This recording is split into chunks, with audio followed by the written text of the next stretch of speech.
In this video, I'll show you how to create a form in Zoho Forms.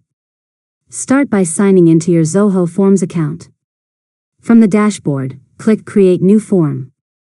Next, choose whether you want to start with a blank form or use one of the available templates. Enter a name for your form and continue. After that, use the drag-and-drop builder to add the fields you need, such as name, email, phone number, drop-down lists, checkboxes, or file uploads. Now click on each field to customize its label, make it required if necessary, and adjust any additional settings.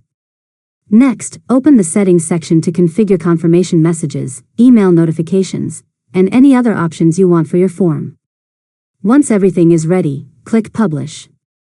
You can then copy the form link or use the embed code to add the form to your website. Finally, submit a test response to make sure the form is working correctly and that responses are being collected as expected. And that's it.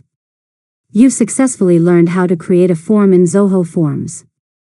If you found this tutorial helpful, make sure to subscribe to LearnModelab for more tutorials.